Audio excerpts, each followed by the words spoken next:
Hello' friends নমস্কাৰ। কেনেকুৱা আজি মানে স্কুললৈ যাবলৈ লৈছোঁ। আজি স্কুলত মানে পৰীক্ষা এটা আছে, তোমাৰ মোবাইলটো নিবলগীয়া হৈ গ'ল।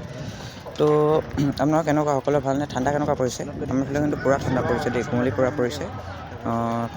তো আহকচোন এতিয়া আমি ৰাস্তাটো চাওঁ, আমাৰ কুঁৱলী পৰা ৰাস্তাটো চাওকচোন গাইছ, ইমান কুঁৱলী পৰিছে আজি। পূৰা ফিল্ডখন চব গোটেই কুঁৱলী হৈ আছে।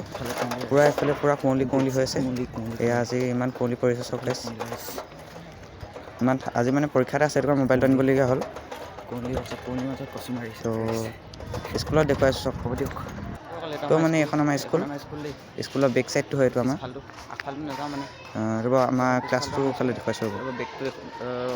বেক কৰি দেখুৱাইছোঁ। এয়া চাওক আমাৰ ক্লাছটো, তো গাইছ এয়া আমাৰ ক্লাছটো। ৰ'ব, আঙুলিটো পৰি গ'ল হেৰি কৰোঁতে। এইটো ক্লাছটো দেই, আমাৰ ক্লাছটো লাইক কৰিব দেই ভিডিঅ'টো। এখন আমাৰ স্কুল, বাঁহগছ, এইটো বাঁহখিনি বেলেগ ঠাণ্ডা পৰে আমাৰ এইফালে। লাইক কৰিব হা।